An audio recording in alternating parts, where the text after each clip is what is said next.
Peace to the saints. We have an interview today with an expert. I'm going to yield the floor for the gentleman to introduce himself, and then we'll go ahead and get started.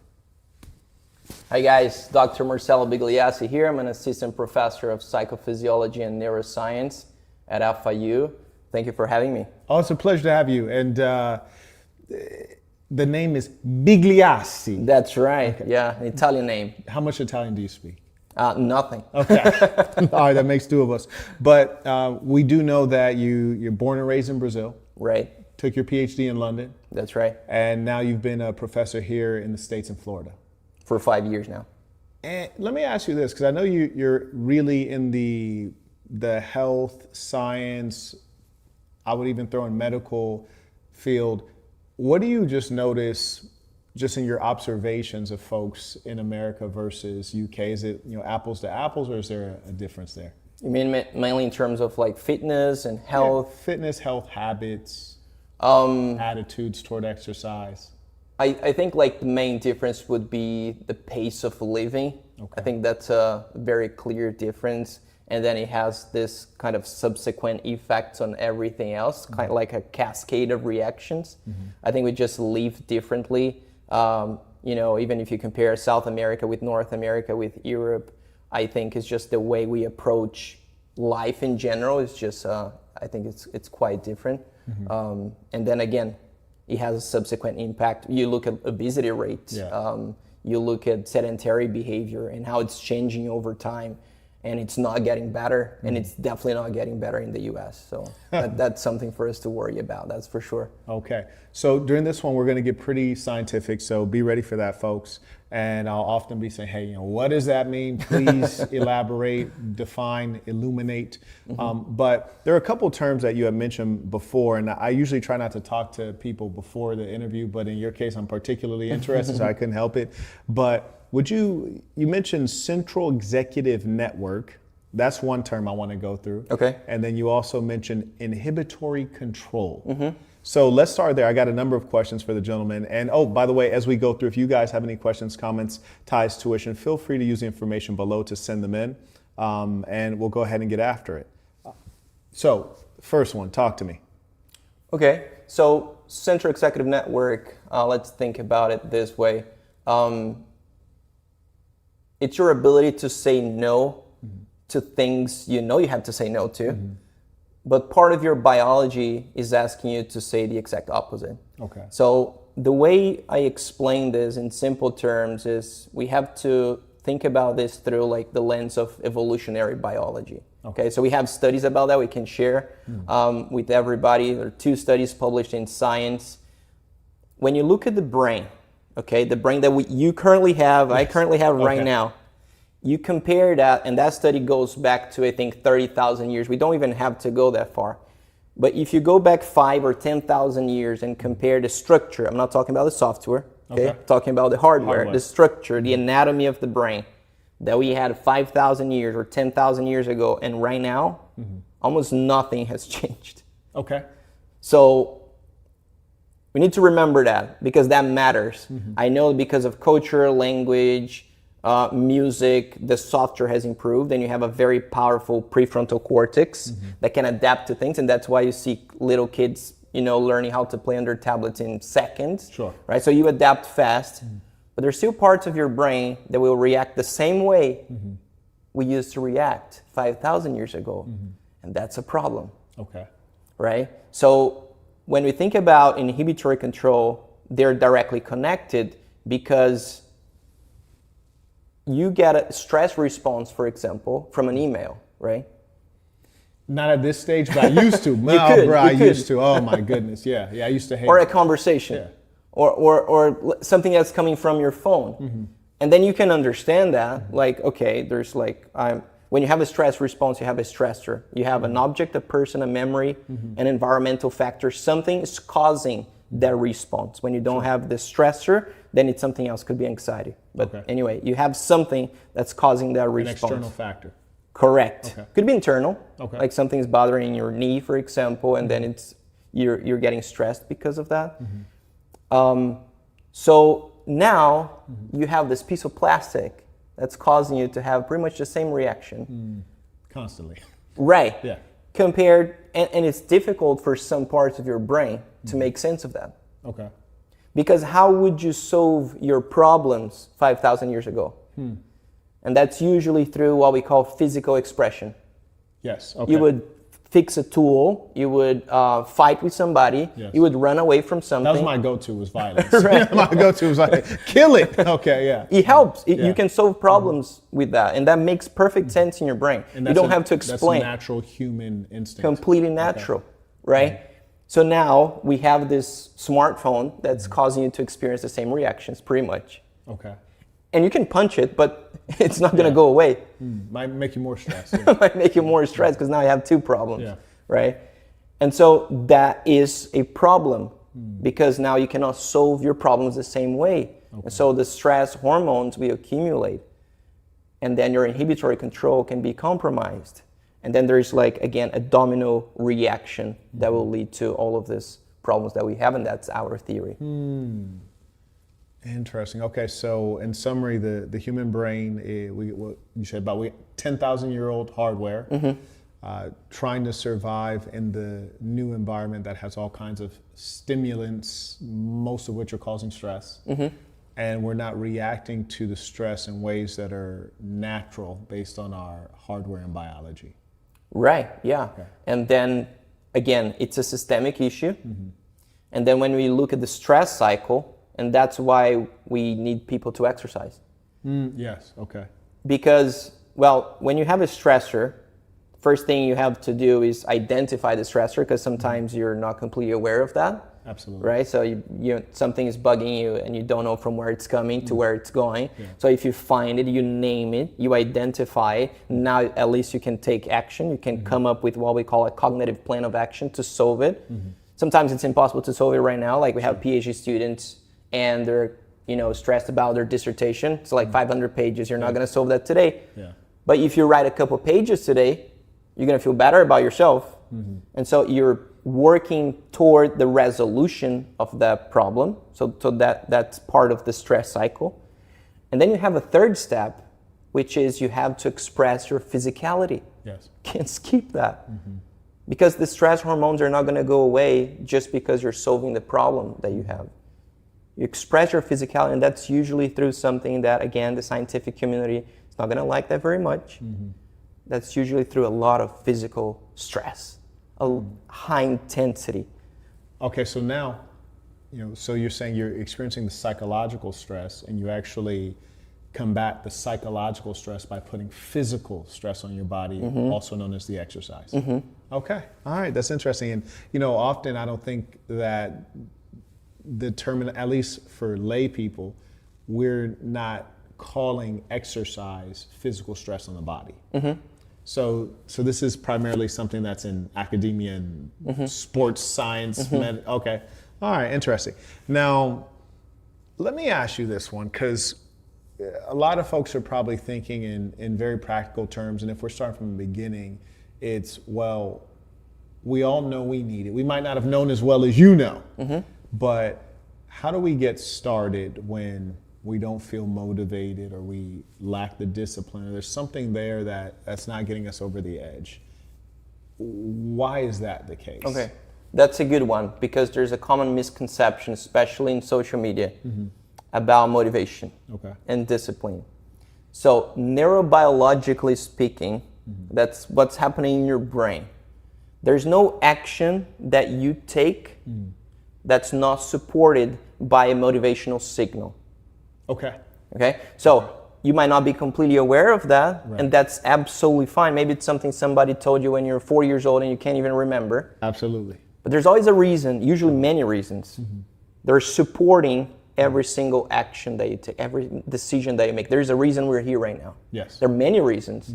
Some of them you're aware of, like, oh, it's because of whatever. Yeah. And some of them are you're completely unaware. Maybe you're trying to, or I'm trying to prove something to somebody. Maybe it's, there's a million possibilities, but there's usually something supporting your action. So when you go to the gym, and I'm sure you experienced this many times, you've been exercising for a long period of time, you're gonna say, I'm extremely exhausted. I feel absolutely no reason to go to the gym. You're saying before you go, or once Before you go, Okay, right? How many all right. times I've been training for 22 years, nonstop. Almost every single day, I feel and I think these things. I'm like, you know, I deserve a break today. Like this is too much. My body's literally breaking. I have no reason to go, but you still go, and then people are gonna say, "Oh, it's discipline." It is discipline, but it's supported by motivational signals. There is still a reason. There's still other parts of your brain that are gonna say, "Yes, everything hurts, but we're gonna do that anyway." And that could be for all kinds of reasons. Again, it could be because you don't want to lose what you accomplished. Absolutely. Maybe, Absolutely. maybe you don't want to get fat, and that's a fair reason. It's okay. And you're going to use that to counteract all the detrimental effects of what we call laziness, right? So that action is usually supported by motivation. Now, this inhibitory control system that supports this action is very fragile. And that's a problem. It's a biological problem. It's very fragile. You exercise for 7 days, you stop for 2, and then the system starts to get used to the lack of activity. So is it easier for this inhibitory system to adjust to the break as opposed to adjust to the work? Absolutely. That's a damn shame. Yeah, because all the passive behaviors, although they're not less, they're maybe not more, but they're equally important to active behaviors. So it's not something that needs to be frowned upon, like, for example, watching a documentary, doing things that we call completely unproductive. They're extremely important, equally important, but they're easy. Yes. And so that's why we tend to prioritize the active behaviors. But again, you stop for 3-4 days and now you have to get back on track, and things will hurt psychologically. And sometimes physically. And physically, you usually pay for that, right? So that's why when we say, how do we start an exercise routine? You've been sedentary for 6 years. How do you start that? And it's usually not by doing like 30 minutes walking or whatever the current recommendation is. It's by doing something that's that's a very important word, relative performance, relatively difficult for you. Maybe not to me. Maybe like you can lift 500 pounds and I can only do 5. That's okay. Yes. But what I can do, I'm going to push a little bit beyond the threshold. And the main goal is I'm going to try to create what we call a sense of self-accomplishment. And that is everything. Because I'm going to try to surprise myself with my performance. Every time? Every single time. Okay. Every single time. And there will be times when your body's like needs recovery and it needs a break, and that's absolutely part of normal and part of the process. But usually you have to try to push it a little. It could be 1 extra rep, could be 1 extra pound. Although you still have to accept the reality that performance varies over time and fluctuates up and down. So not every day you're going to be able to perform at your best. But when you zoom out, you take a step back and you look at the rate of change along the regression line, you see, oh, it's going up. Yes. I'm getting better. Although yesterday I couldn't do 50% of what I usually do, that's okay. But then I come back, I come back again, right? So. And what's the is it just a psychological payoff when you do that? Or is it I feel good after I did it? Or this actually helps me reinforce getting in the gym and doing the work? Well, it's everything. So you're training your central executive network to deal with stressors in this case. Physical only? Physical and psychological and social. Okay. Right? So you're exposing yourself, you go to the gym. There's so many things your brain is dealing with when you go through this process. It's sometimes humiliating. Like it is. And that's fine to put yourself in that situation. Right? So I, like 2 months ago, I have a 7-year-old son and congratulations. And he wanted to start climbing, and I'm 5'6", 185 pounds. I'm stocky and heavy. Like I'm not supposed to be climbing. Not optimized. Yeah. But I went there and I've been doing this with him, and I'm terrible at climbing. I get it. Yeah. but you have the problem solving skills. You train your flexibility, your balance, your grip strength, which is not your grip, it's actually your finger strength. And that's what matters. Everything else is just an illusion. The weight, how much you're doing, and this is just an illusion. What you have to do is challenge your central executive network. Do difficult things that you're not used to. It's gonna make you suffer, and then you deal with that. And that's how you develop your inhibitory control system. So now, when something else happens, yes, most of these are transferable skills. So you're gonna have, I think it was Brian Tracy who said, life is a series of crises, right? Sure. So you're either in a crisis right now, you just left one, or you're about to start a new one. So, and that's also associated with the concept of anti-fragility. So I'm on the advisory board for a company called the Anti-Fragile Academy, which is exactly not necessarily resilient, but it's developing anti-fragility, which is, I know that something is gonna happen. It could be a major psychological stress, a stressor. It could be a physical, it could be an accident, it could be some kind of disease. Something's going to happen. And that's just because if you look at history of every single person on the planet, that's exactly, you can very easily calculate that. You know that something's going to happen. So how do you prepare for that? And then you go back to Jordan Peterson. What did he say? The same thing. It's better for you to be stronger, right? See, well, Jordan's a funny guy because I'm challenged with figures like Jordan because he says the right thing, but seems to have trouble doing the right thing. Oh yeah, the performance level. But I think that you're right in as much as a lot of the folks, whether it's a Brian Tracy, which is classic right there, Tony Robbins, and I think this research has probably been out for a while, but my guess is that today it's really way more scientific than it used to be in terms of that connection to the body and the mind reinforcing one another. I feel like that's a lot of what you're talking about. And I think that they're often disconnected, even when you're talking about going through primary school and they call it physical education, when in actual fact it's not physical education, it's also training your ability to adapt, to have grit, or as you said, anti-fragility. So I agree with you there. Let me share some questions that folks may have sent in. Okay. All right, and by the way, shout out to Albatar and Gary supporting the work.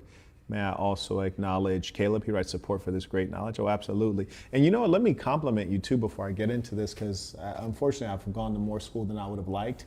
It was mostly boring. You're really good at explaining, because there are a lot of folks who have knowledge, but it's a different thing to impart the knowledge, right? Yeah. A lot of academics are great researchers, but not great teachers. So I appreciate you being able to articulate this. Absolutely. Thank you. Shout out to Caleb. He writes, tuition, thank you for this live. Very informative. Oh, indeed. Now, also acknowledge via super chat. Shout out to Elevate, writes, Peace of the Saints tuition. Shout out to B-Type Guy, writes, great information. Jabrizi writes, since the human brain never evolved to deal with phone screens, such things as fake or real aren't things the brain actually experiences. And safe and not safe are better descriptors. 21 years as a magician, I noticed this, would love your thoughts in depth. Yeah, that's true. There's some research in the field of mental imagery that actually proves that point. It's not something I study, but when you compare things that you're imagining, thinking about, and things are actually happening in real life, and you look at the patterns of brain activity, connectivity, physiological, I'm talking about peripheral physiological reactions, everything your body's expressing, it's pretty much no difference. And so it's scary because we have to develop something we call metacognition, which is your ability to think about your thinking. Yes. Once you develop that, you're good for life, probably, because then you start to be more critical about everything that goes going through your head. And reason for that is because, if there is a similar pattern of activity, connectivity, physical reactions, then likelihood is it will have a subsequent effect on my life. Yes. So that's when, when you look at Tony Robbins and etc., why they're talking so much about mindset. It's because there is a natural consequence to it. It's going to influence your life. And I would say Tony Robbins probably is chief among all the guys we can mention in the self-help space who's about like the motion, right? He says motion creates emotion. Right. So I feel like, now obviously he doesn't ever get as deep as you do, right? You're a PhD in neuroscience. I mean, that's a different level. I got a couple questions for you. And this is really interesting stuff to me because I can't even get to my question. I have so many thoughts. But, because boxing has been my thing. And I know you said you've been doing BJJ for how long? 16 years. 16 years. I asked him twice, I said, you're in Brazil, you're born and raised in Brazil. How popular is BJJ? You say it's right up there with soccer. Yes. Which is madness, which is utter madness. Now, boxers, we make fun of the BJJ guys a lot because you guys like to hump each other, right? You know what I'm saying? You guys like to hump each other. Well, it happens. Yeah, right. If I was bisexual, I'd try it out. But, with boxing, and of course, there's a lot of running. I discovered the second wind, but I was always suspicious of the second wind. Like, what the hell is this? Is this a real biological reality? Is this my psyche saying fight harder? And then sometimes the second wind doesn't come. You're like, what in the hell? I was waiting for the recharge. Do you have any sense of what this concept of the second wind is, and whether you do or don't, scientifically? Is there a way to create it or drive it when I need it? What do you mean by second wind? Second wind, which is say you're... Oh, second wind. Wind. Okay. Yeah. I'm sorry, African-American accent. No, I got it. Yes. So what do you mean by second wind? Second wind. So this is the concept when you're maybe on a long distance run and you're supposed to be running 15 miles. You get to mile 8, man, I'm done. I don't think I got anything left. And then you get a burst of energy that'll carry you through. Or you're boxing, you're in the 8th round, and you feel like you're worn out, but somewhere halfway through the 9th round, you get a burst of energy. And you're able to perform at a higher level and recover during a time which theoretically performance should be trending downward. Okay. So there are many research studies in the field of mental fatigue that look at like similar concepts and some of the mechanisms associated with that. There are like studies they conducted with people like cyclists, and they exercise all the way to the point of volitional exhaustion. The point of what? Volitional exhaustion, like you can no longer exercise. Volitional exhaustion. Like you're done. But you decide that you're done. Mentally. Yeah, so you stop. Right, so we say like we're going to do an incremental exercise test to the point of exhaustion, and then when you can no longer exercise, just stop. And so that's the protocol. So that's what the researchers tell the participants. So they exercise, so they start to increase the exercise intensity, or they they change the incline of the treadmill, whatever that is, until people get really fatigued. Heart rates through the roof. We're talking like 195 BPM. And then they're like, I'm done. So they stop the treadmill or the cycle ergometer, the exercise bike, and they say, well, now you're going to do a sprint for 30 seconds, like a wind gate test, where basically people like throw up doing that. So right after you think that you're done, we're going to do a maximal test. And they do it, right? And so there are many experiments about that. And then looking at the patterns of brain activity, and then there are many theories about that. It's very controversial. So there are people fighting really hard for at least 20 years, like trying to understand the mechanisms behind this. But apparently it's part of the decision-making process. You make the decision based on what we call reference points. Yes. So reference points matter because if I tell you that you have to run a marathon, and all you've done in the past is run for 5 minutes, even if your body could, you wouldn't. You don't believe it. Even if you believed in yourself, you wouldn't, because you don't have the neurological structure to support that action. So you're saying real reference points in your experience. In your experience, yeah. Interesting. So now if you run a marathon, you're like, oh, next week there's a half marathon. Yeah. Right. Or maybe that would be a maximal test. But your reference point is, I've done this before. I can do that again. And maybe you're going to disappoint yourself and get frustrated, like you're going to fail. But you having that reference point matters. And that's why we say you have to always, that one of the principles of exercise training is the principle of progression. And that applies to your neurological capacity, that applies to your physiological capacity, and your ability to deal with psychological stress. Because I lifted this weight before. Now I'm gonna do this again, and I know that my body can handle it. And then the likelihood of getting injured drops, and that's all because you created that situation. You were exposed to that. How do you get exposed to that? You have to do it, right? And so that's why I keep saying, like, push a little bit further. Respecting the limits of physical capacity, respecting your biomechanical capacity, and respecting your self-efficacy. And that's your ability to think about what you can do. Because what we don't want people to do is to fail miserably every single time. And then what's going to happen? They're going to just disengage from that activity, right? So what we want is for you to surprise yourself with a new performance. So I say, let's lift 5 pounds. And you're like, I can't do that. Okay, so we're going to do it. Okay. And then you do it. You're like, now we're going to lift 6 pounds. But I can't bring you to the gym on the first day and say, you're going to lift 500 pounds on the deadlift. And then what's going to happen? You've never done this. You're going to fail. And then you're going to fail. And then you're going to fail. So what are you going to think about yourself? That you're a failure. No, it's just because the program was not designed in a way that allowed you to improve progressively, right? So, and then by creating this new reference point, we'll get to a point when you're lifting, when you're running, when you're boxing, that you can use that motivation that you create, that system that you created to support your action, right? Because you know... In that and other things. In other things too. It's a transferable skill. Like, I can push a little bit harder. I know I feel I'm about to die, but in reality, I've done this before. So, and then the other thing that happens neurologically, you have this area in your brain called the dorsolateral prefrontal cortex. And what it does... One more time. Hit us with that word. Hit us with that word. You said the dorsolateral prefrontal cortex. Right. So this is part of the central executive network, and it's protecting you. So when you're exercising, if you don't have a strong, well-developed central executive network, the likelihood is you're going to stop. Like earlier than you should. Yes. So you have to train that path too. And how you train that? Stress, right? So when you're exercising, you have areas in your brain, very subcortical regions, like very deep in your brain. They're sending motivational signals every time there is a reason for action.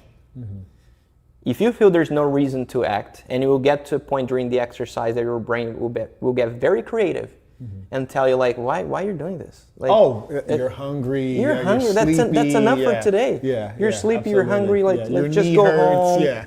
Everything hurts. Your brain gets very creative, and that's your brain trying to slow you down. When you measure EEG, so that's the electrical activity in your brain.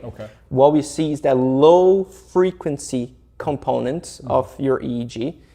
They're low frequency waves. They upregulate. That means they're trying to slow your body down. We see this when people are fatigued, when they're exercising, when they're working too much. We see that low frequency waves getting up-regulated. So how do you counteract the effect of that? By increasing high frequency waves, and that's beta waves, for example. So they're high frequency waves. Now, it's only a matter of time until you stop exercising anyway, because low frequency waves have a much more pronounced effect on your brain activity in general than high frequency waves. But for a short period of time... Are you saying that negativity is more powerful than positivity? It is. There's a study in psychology that says bad stronger than good, or something like this, a title. And again, there's an evolutionary reason for that, right? So like you're trying to protect yourself, something bad happened when you're a kid, then in the future you're going to remember that. There's a reason for that. The cost of not being scared of a lion or a large predator is too high. Exactly. To not be so you're going to scared. have to remember that has to have like an effective memory associated with that, and it needs to be crystal clear to you at all times. So when something happens or it's related to that event, then you're going to act accordingly to protect yourself. So there is a reason for that. So going back to the exercise, when these things are happening, you need, again, that area, the central executive network, but mainly the dorsolateral prefrontal cortex, to protect you. Yeah. And so what does it do? It tries to reduce the amount of cortisol. It tries to control the stress response for a short period of time. But how do you do that? Only if there is motivational signals feeding that area. Okay. Right? So when that stops and you get creative and you come up with reasons to stop, you stop. Right. Because fighting against those sensations, it's just too much in terms of energy costs. Yes. For your brain. It's just too much. So it's better to stop, recover, and do that again. And the way you create new reference points is by pushing a little bit harder every single day. So there is no substitute for preparation. No. Whatever you're going to do, you must be practiced and prepared. The idea that you're just going to show up and do the thing is mostly not real unless you have a legitimate parallel experience that you can reference. Yeah. Okay. Yeah. Fair enough. Okay. So one thing I wonder, and I've not done a ton of research on this, but I think it's psychological. Similar to yourself, I'm more so on the I need to exercise 7 days a week. Now maybe 2 of the days might be a little less rigorous, vary the muscle groups. But when I was training for boxing, they make you train every day. And so when I stopped competing, I always felt like, oh man, if I don't train every day, I'm gonna be out of shape. I'm not gonna be ready to go. Which is probably not true because boxing trainers are psychopaths. So when I take those 2 days off and I start running again, I don't take 2 days. So this is when I have some issue in life or something like that. But when I come back, I'm running. I'm like, oh man, I can feel it. When I'm like, really though? Have my muscles and my cardiovascular capacity changed significantly? Or is that primarily that system that you're talking about weighing against me performing? Primarily psychological. Probably the recovery matters so much, right? So I think we understand that. And when we say it's like exercising every single day, it's not that you have to be exercising maximal intensities, going for PRs or whatever that is every single day. Because then again, likelihood is you're going to get injured and then you have to stop for 6 months and then getting back on track is a much more difficult job, and that's not what we want. There is a way of designing a micro cycle that's like what you're going to do in the week, a macro cycle for months, what is the plan for the next 2 years. So everything needs to be perfectly designed, and we also need what we call an adaptive training system that will take into account everything that's happening in your body, in your life, that will naturally influence your exercise performance, and then adapt the system almost in real time. We have research about that. We're creating that system now. So you need recovery days. You need days that you're just going to go for a walk for 30 minutes. You need days that you're not going to do absolutely anything and just go to the sauna, the jacuzzi, and to the swimming pool and try to rest. And that's part of the training protocol. And then you also have to train your system to avoid exercise addiction. Right? This man said exercise addiction. Yeah. That's a new one. A lot of people suffer from that. All right, what are we talking about here? Yeah, so like you're not exercising for a day and then you're punishing yourself. That becomes an issue, right? That becomes an issue because it's absolutely normal, recommended, natural for you to train your system for recovery, right? So you need that, and then you get stronger as a consequence. So 2 days off, 1 day off, and sometimes you shouldn't take any days off. That's okay. If that's part of the macro cycle, that's how it was designed, respecting your internal load and understanding, like when you look at how you're progressing, we can actually see in the data that it's supposed to be like that week. It's called like a shock week. And then you recover for 2 weeks. So there's a way to standardize that to facilitate your progress, right? So it's all part of that. So you're not everybody's supposed to exercise every single day. And then again, if that was the case, then you could actually create some issues that you didn't have before. Yes.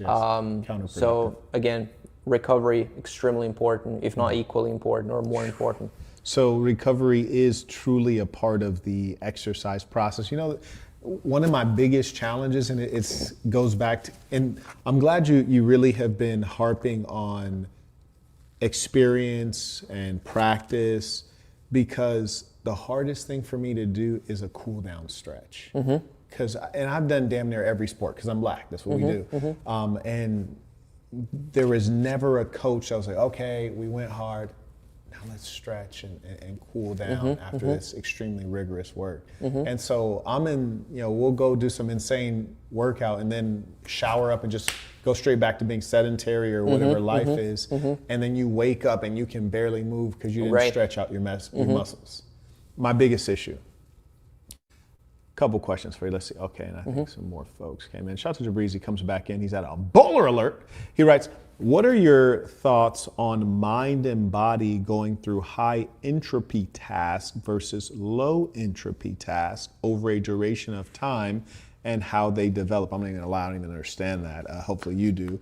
He writes, so a person who takes the easy route versus the complex route, the effects on the mind body separately. Yeah, so my field is called psychophysiology. So psychophysiology. So that's the connection. I like that. It's the bridge between psychology and physiology. So we always say you have physiological responses, right? Everything that's happening externally or in your nervous system, for example, internally or in your nervous system. You have your psychological interpretation of that situation. And then you have a third element, which is the connection between the two. So everything that's happening in the periphery of your body, let's say, you know, something happens to your foot. I don't know, you got injured, for example. Okay. There is an emotion associated with that. Yes. There are many emotions, in fact. There are many thoughts, emotions, and cognitive functions that are going to change in reaction to something that's happening to your foot. Okay. The other way is also true when you have an emotion and you're experiencing stress, for example, chronic stress for a week, your body will react to that. You could experience low back pain, you could experience muscle tension around the neck, you could experience changes in your blood pressure that are not necessarily positive, in your heart rate, all kinds of physical reactions as a consequence, as a function of what you're feeling and thinking. So this is a psychosomatic. It's a psychosomatic response. It's a very good term. It's a field of psychosomatic medicine. So these things are directly connected to one another. It's pretty much impossible to disentangle these mechanisms. They're connected. It's one thing. I wish we could. Pretend. we pretend.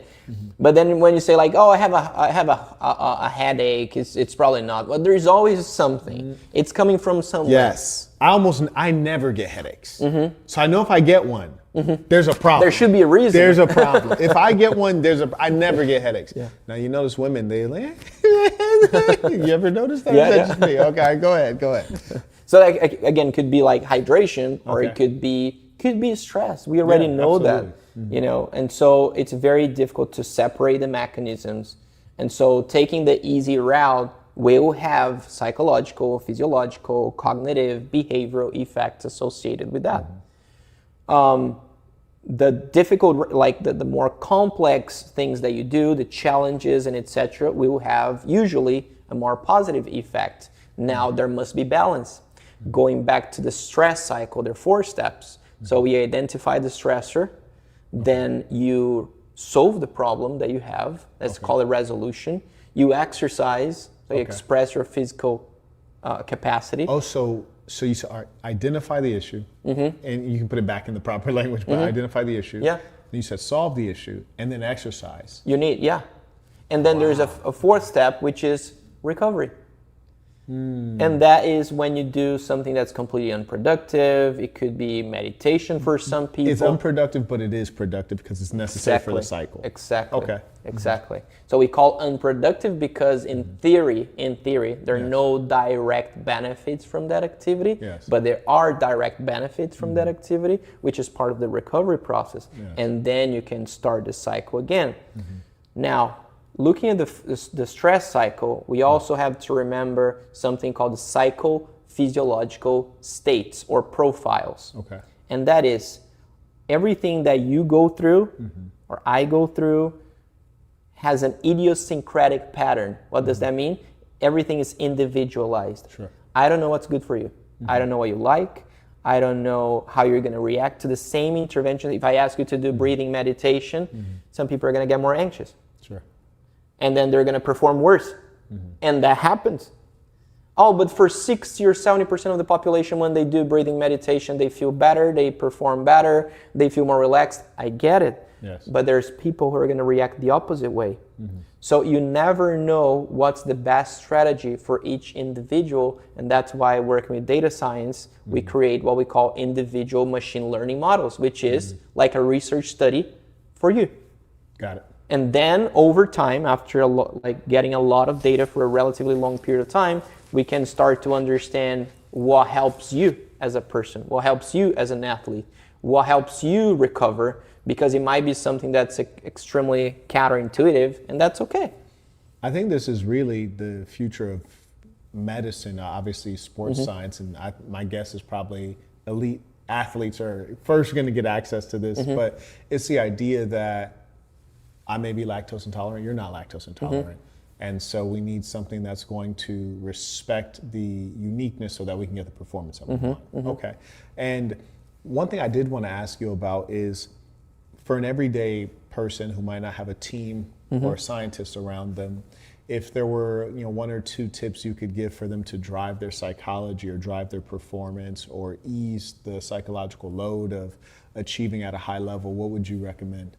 There are two very important cognitive skills that I think everybody should develop. Well, inhibitory control matters, obviously, but there are maybe three things, and that's metacognition. So think about your thinking. Yes. And there's very simple recommendations on how to do that. It's just like sit for 5 minutes and then really think in a non-judgmental way why you're thinking that way. Like just you don't have to judge. Try to get rid of your preconceived ideas, like why you're acting this way. Like just think about that, and that's a good way of developing metacognition. The other two things are about awareness. So one is interoceptive awareness. Interoceptive. That's everything that's happening in your body. I've learned 4 new words today, ladies and saints. Okay, interoceptive awareness. Okay. Yeah, so that's what's happening in your body. Like just think like, oh, does something hurt? Is something like uncomfortable? You had like maybe a little bit of pain here and there, or maybe it's not pain, it's just like some kind of discomfort. Just think about that. Or you eat something and you're like, something's hurting. Like, why? Is that supposed to be happening? Again, it's all about thinking about that for 5 minutes. Yes. Because every time you eat or drink something or you do, there will be a physical reaction. Consequence, yeah. So just my belly's hurting. Why? There's something. And then developing that helps, because it also helps with your exercise routine. You exercise, there is a physical consequence, usually during the session or tomorrow or the day after, whatever that is, but there will be a consequence. How your body is reacting to that. Is it just muscle soreness? Is it a process of adaptation? Or is it just hurting you in a way that's not positive? And that's all. You can fix all of that if you pay attention to your body. Knowing the difference between exhaustion and recovering muscles versus injury, which historically I feel like, especially in the combat sports, you're not good at pulling it apart, and there's not people around you who are there to actually help you pull that apart. It's like, your nose is broken, it's okay, breathe out of your mouth. Yeah. And at the end of the day, you're responsible for your body, right? Yes, you are. Yes. And then you might have someone or even like a training protocol that's dictating what you have to do, but you feel like there's something wrong. And you feel like today you're supposed to lift this much weight, but I feel something that goes through this process of interoceptive awareness. I feel something in my low back.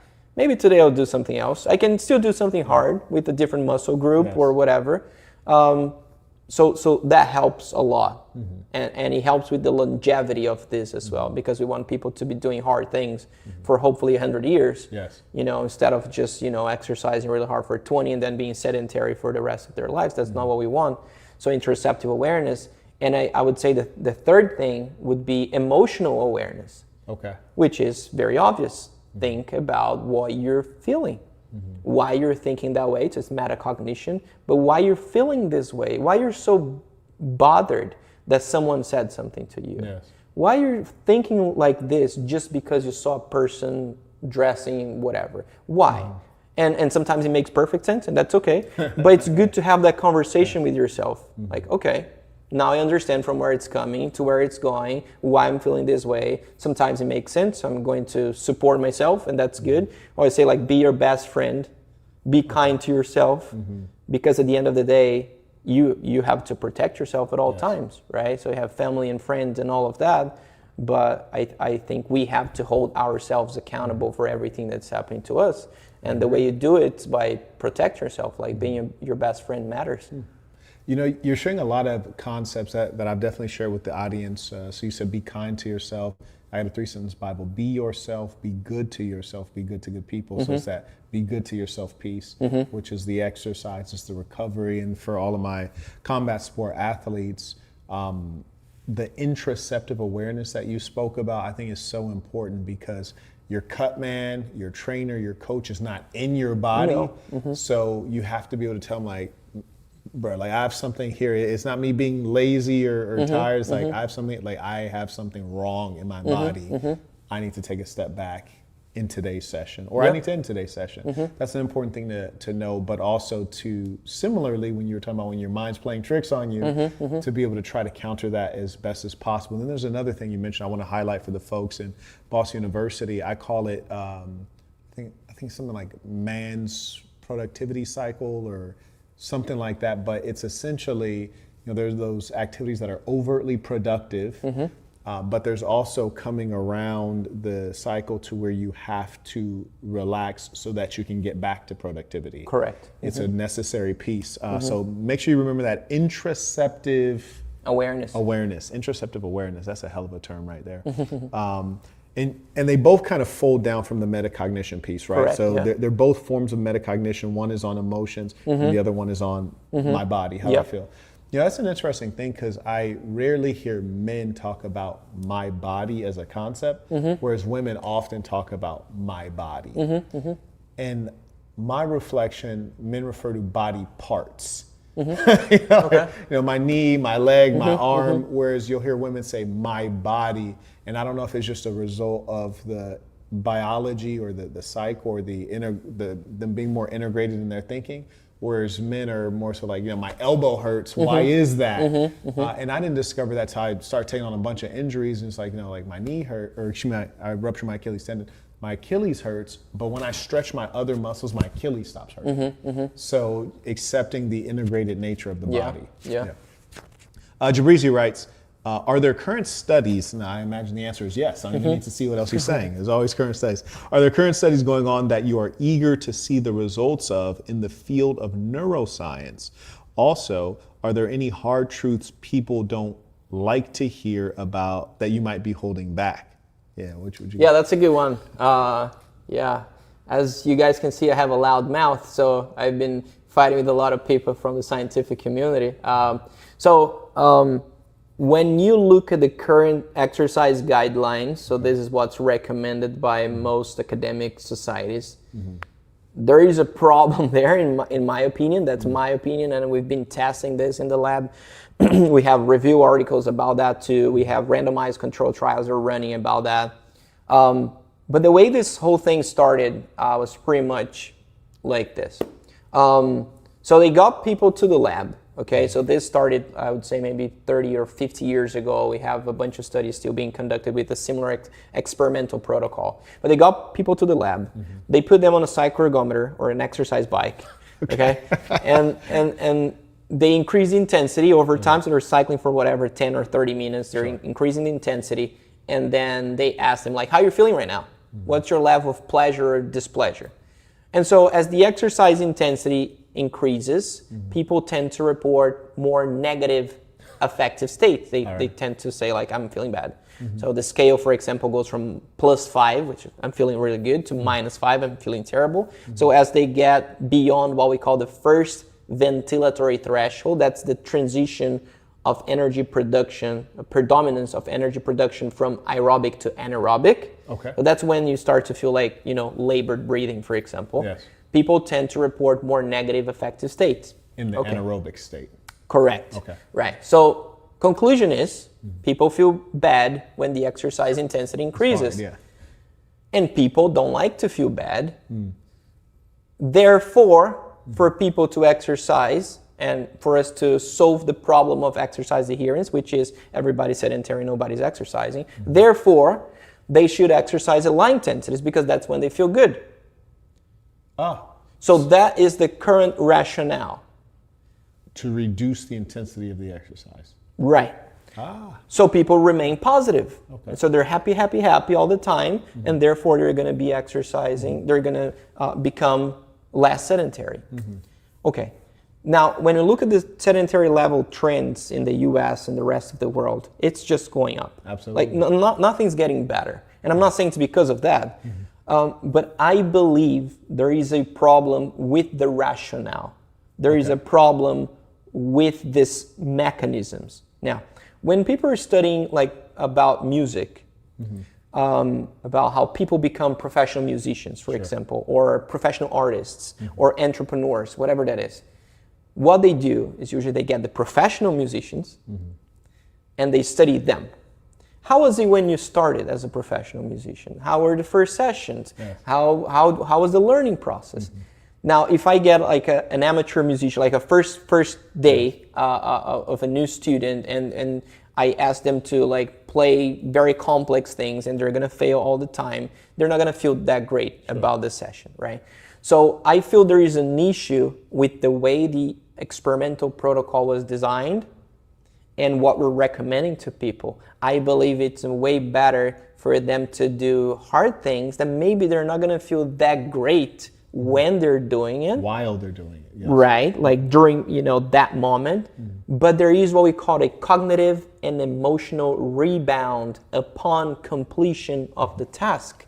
You finish it, you completed it, it was hard, but you did it. How you're gonna feel about yourself? Excellent. Resilient. Well, resilient, and now you have a new reference point. Yes. So now we're gonna do that tomorrow again. And I think that's the way we solve the inhibitory control epidemic, which is we make people mentally strong, so we create a strong, solid, emotional foundation on which to support our complex behavioral systems, right? So exercise behavior, it's probably one of the, or maybe the most complex health behavior to solve compared to many other things. You can get people to like change their diet, and you can get people to start exercising. And maybe they start exercising for 2 months or 6 months or a year. Yes. Do that for a lifetime, and that's a different monster to slay, right? So I think that's something that a lot of people, it's not only me, but a lot of researchers are challenging right now. We're designing other experiments in that field, trying to answer these questions and trying to come up with a recommendation that I believe makes more sense and could be more helpful. It's not going to be easier. Sure. And it's not going to be very popular when you tell people like it's going to hurt.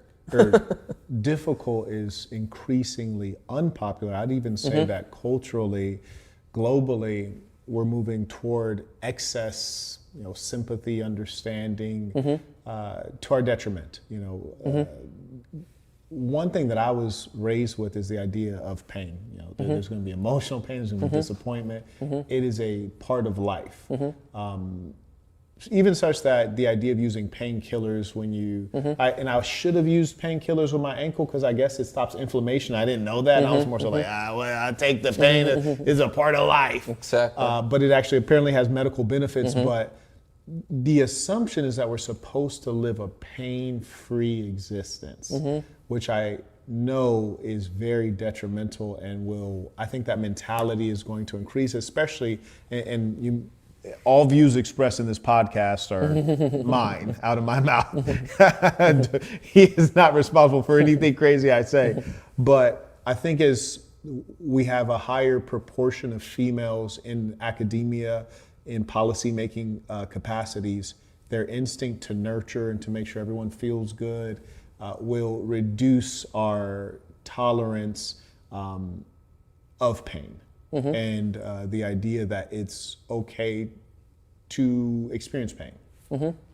Yeah, I think They're different views, and again, there must be balance, right? There must be like recovery. There must be like the social care. I think all of that matters.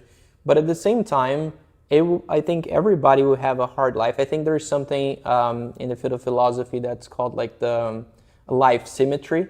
Okay. So everything. I've heard this term before. This is a real life I think I heard it in a rap song. Like. Yeah, no. There's okay, a concept in philosophy. So it's basically like every time you get something, like something good happens to you, you're gonna be losing something, and you might not be aware of that. Sure. And maybe that thing is equally valuable or more valuable, but there's always a consequence. That's not necessarily what you would like to be associated with that new good thing that happened to you. Yes. And you might not be aware of that. Right. And maybe you're gonna be aware of that, but like in 20 years, and you're like, I got like $10 million, but then I lost that friend as a consequence. Yes. It's like, and that's okay. You make a decision. Like, I don't care that much about that friend. That's okay. That was like, not a $10 million friend. Exactly. Yeah. That's fine. It's like if you can make that decision, make a conscious decision about that, then I think at least you're aware of it, and then you're gonna have peace of mind, because at the end of the day, I think that's what we're looking for. But we have to understand there will be some level of social, psychological, physical pain associated with pretty much everything that we do. Yes. And we better learn how to deal with that, because it's not gonna get easier, as we age and we see like all the traumas and the problems and the stressors that we have to deal with. And I don't think like things are getting easy or easier at all, to me at least. And so what I do with my kids is like, we're gonna do hard things and progressively, and you're gonna get used to that, and you're gonna feel better, and we're gonna do something a little bit harder next week. And it doesn't have to, I'm not expecting them to be professional athletes or anything, but we have to have the challenges. I am kind of expecting my kids to be professional athletes. I'm going with soccer. I'll train them in boxing and BJJ, but I don't think I'll put them into that sport, because I'm like, that's hard money. You punched in the head. It's hard money. And then you have TBI, which is right. Yeah. So I'm thinking. Sorry. Traumatic. Brain injury. TBI, Yeah. TBI. Yeah. So I'm thinking I'm going to try to route them to soccer, which sucks. I never played soccer. Black Americans is not our thing. All the other blacks, so they love soccer. Blacks around the world. So I'm thinking I'm going to try to route soccer, even though I have no real experience in it. And I'm not sure we're going to have basketball height. It'd be nice. So I wouldn't be mad at basketball. Baseball's a bit boring. Good pay. It's a bit boring, but so I might try those. So those are definitely on my to-do list. I am trying to route them into being athletes. Shout out to Albatar. He writes, "Peace to the Saints. I sent an email regarding," okay. Got you. Okay, great. I think you just sent this. May I also acknowledge Roderick came in supporting the work. Appreciate you. Shout out to Mr. Kane. He writes, "Peace to the Saints. Very insightful interview. Thanks to the both of you." Oh, absolutely. And we all love sports and exercise. And so it's great to be able to get some, mostly we're not learning anything new. I almost never learn a new word. Folks almost never try new exercise, and I forget what the data indicates. I probably saw this on Instagram rather than a proper article, but I want to say it was something like, after age 30, people, like 80% of people never sprint or something like that. You heard any of this? No, I don't have that data exactly about like. Yeah, I don't either. I'm making that up. Okay. Shout out to Jonathan. He writes, "Love the discussion. Thank you, Dr. Bigliassi, for coming to have this talk." Absolutely. Shout out to Rhett. He writes, "Tuition for the elite level live. I deeply appreciate you for covering this topic." Shout out to Porsche supporting the work.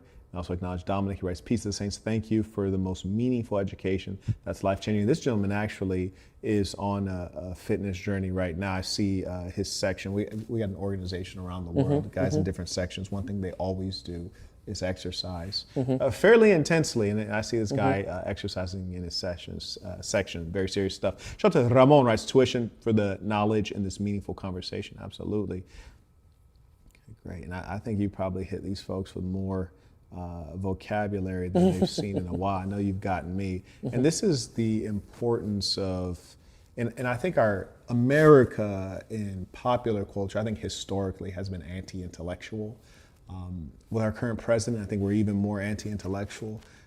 So the just even bringing neuroscience into popular media, I think is a beautiful thing, especially as it relates to sports, because from the outside, people look at a LeBron James and like, he's just a natural athlete. He's just big and strong. He was born that way. It's like, yes, but at this stage in sports medicine, this man has so many experts and professionals around him to get him to and keep him at an elite level that, I mean, it's just unbelievable. And we don't know about guys like you. I think the guy around Jordan was at Grover something, some dude that he had as like essentially a sports therapist. And I think so often we think like, no, he's been dribbling the ball for a long time, and that's the whole story. What insights can you give us into like the science as it relates to modern sports at the elite level? Yeah, I think where we're trying to go now is to, again, have this individual like neural network model so we understand everything that's, that helps that individual. It's a lot of work. We had a paper published with professional cricket athletes. Cricket? Cricket. Is this when you were in London? No, I know absolutely nothing about cricket. Right. I had a PhD from Trinidad and Tobago, and she was working for the cricket team. They were like champions, the West Indies, Indy champions last year. Okay. Like top athletes. I know nothing about the modality, by the way. Yeah. But she was collecting the data. I was working with the statistical models. We did the same thing with basketball players now. With NeuroSmart, we do a lot with law enforcement. And so what we realized that you have a group of people, like you're collecting data, let's say from, in that case, with cricket athletes, we had 39 or 36 athletes, all professional, elite players. Yes. And then you do something called a cluster analysis. So within that sample, you actually see different people, which is pretty obvious, right? But in theory, you're going to think like they come from the same country, they speak the same language, they have the same culture, they're the same. Like, no, like there's no relationship in terms of psychophysiological profiles among all of the players, pretty much. So you have different clusters. So you have like people who are going to perform optimally when they're feeling depressed. And you're like, that's not supposed to happen. Yeah, right. No, they're supposed to feel good. Yes. They're supposed to feel dominant. Absolutely. They're supposed to feel relaxed. Absolutely. Well, it doesn't work for that guy. And we collected data from that person for like 6 months. And it's just like, it's very consistent. I understand that's not what science wants to hear. And I have like no word, like it's difficult for me to describe why it's happening, but there's a perfect relationship. When you go to the arcade, there's a game called Plinko. I think that's how you pronounce it. It's just like when you drop that little ball and then it hits like some and then it lands somewhere. There's always a perfect relationship between, if you could control all the variables, which is the contact with the sticks and blah, blah. If you could control all the variables, every time you drop that little ball in the same spot, controlling all the variables, it would always land in the same spot. Correct. Yes. But that relationship is what we call non-linear. Absolutely. So it's difficult to predict. It doesn't mean that it doesn't exist. It is there. It is crystal clear, but it only works for that person. And that's a problem. Yes. And the ball can end up in the same place if you drop it from different places as well, right? Yeah, that's an interesting concept actually, because you could have different interventions helping that person get into that state that is optimal for her or for him. And so how do you go about that? We work with individual like players or professionals, whatever that is. We collect a lot of data, and that's everything. So heart rate variability, we collect electrodermal activity, that's the sweat on your skin, brain activity, psychological reports, behavior analysis for months. And then we get to a psychophysiological profile. So that's like, if you're going to do this task as an athlete, that's how you're supposed to feel. And that's empowering because they probably don't know that. You're saying in terms of the physical data? Everything. Okay. It's everything. You're saying on an individual basis? Yeah. Got it. Yeah. Okay. Yeah, because then we can come to the professional athletes and say, look, you've been playing for this past 6 months, and every time you performed like exceptionally, you're feeling this way. Psychologically, physiologically, this is your ideal, optimal profile. Yes. So we need to get you into that state. How do you do that? I also have absolutely no idea, because then for each person, it could be a completely different, crazy intervention. Yes. That's okay. It works for you. We're going to stick to that and get into that state. So likelihood of performing optimally will also increase. You know, it's funny you say that, because I was watching a clip a while back, and it made me crack up, because it was DJ Khaled. And he was talking to his wife. She was working out. And he was like, you important, you special, you got this, you everything. And he's saying all this motivational stuff. And then she's like, can you just shut up? Right, because it doesn't work for everybody, right? Exactly, right? Whereas, you know, some people, that would have been, you know, that would have been pumping them up. And I just thought that was... Could just backfire. 100%, 100%. And, you know, my instinct is to judge her like, hey, he's giving you positive motivation. Why aren't you receiving it positively? But the truth is, you know, my instinct to criticize her is just that she's not like me. You know, and, you know, sometimes we want to, you know, disparage that which is different. Right. We'd much rather a neat category so that we can project or we can generalize, and it makes the world easier to understand. And what you're talking about is really the science of, you know, understanding the individual holistically so we can get them as an individual to their best, their peak performance. Yeah, that's really interesting. I think fortunately with AI, it allows us maybe to get there a little faster, because we have these tools that can look at the data for us and you know, provide us some outcomes. I know you're doing some work in that. Yeah. AI is a big part of our work, creating like these statistical models that allow us to understand like the person. So working with neural networks, for example, we have all of this data that we collect. Could be, for example, people are used to wearables like Whoop or Neurosmart, all of these wearables. They're collecting data, right? And they're collecting data in real time. And then we also collect data about the context, what's happening around you, what's happening in your life, right? So literal physical context. Yes, and in psychological and circumstantial. Because the complexity of this is you always perform optimally. And we had like professional athletes from Baylor University, that's a good example. And that guy was performing like great every single time. And then one day he just, you know, dropped the ball. And they were like, we went back to that data. It's like, what happened that day? Girlfriends found out about each other. It was like a girlfriend situation. Like he got a message. He got a message like 10 minutes before the match. Wow. And then he felt like a sense of like dominance that was just dropping. And then everything fell apart. It's like, okay, but that's a problem because you don't have an emotional shield. And that doesn't mean that you should be suppressing your feelings, but it should mean that not everything that's happened in your life should affect your performance like that. That's a problem, right? So you have to develop that. And it's not only physical, you have to develop that emotional shield, because bad things are going to continue happening. And then if you're going to become a professional player, that's not allowed. One thing that we're very interested in is performance variability. You know, how many examples you have of like people who are like geniuses. They perform optimally. They perform at 100%, and then the next day is like 10% of what they can. That they're not reliable. They're not good for a team. Not professional. They're not exactly. That's unprofessional behavior. And so what do you do about that? Well, it's better to perform at 60% every single time, or around 60%, than doing this if you're a professional player. Like if I'm a lecturer, if I'm a researcher. Like, imagine I come here and I don't know how to say anything. It's just like, well, that's bad, because that's a moment of high performance. You have to perform optimally now. And then tomorrow again. And then between today and tomorrow, things are going to happen, right? So performance variability is also something that we're very concerned about and trying to help the athletes. And let me see what else we got here. I know folks have sent in some comments. I don't want to miss them.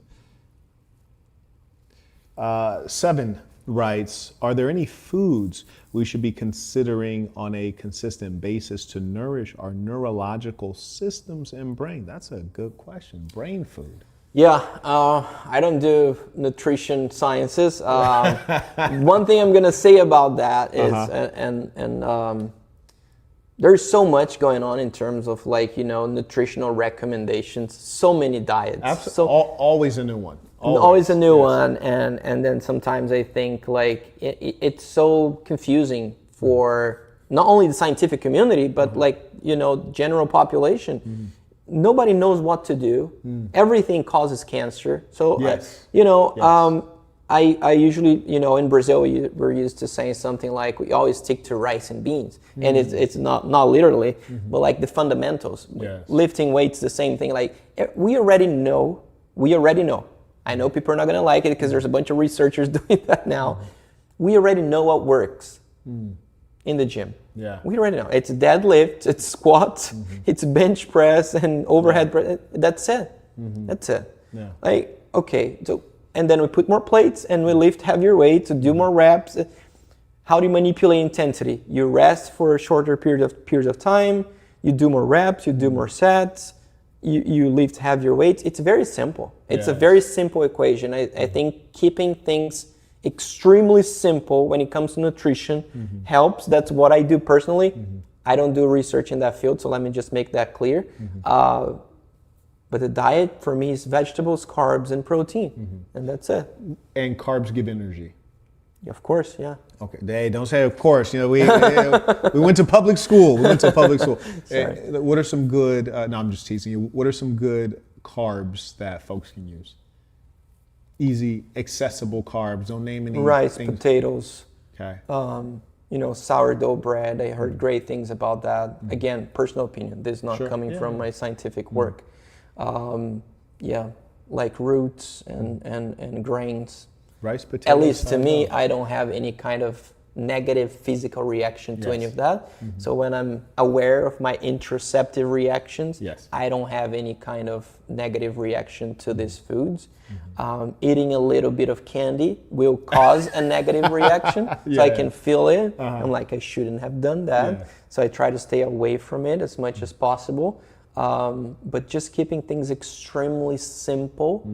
And that's one important concept actually that relates to our scientific work.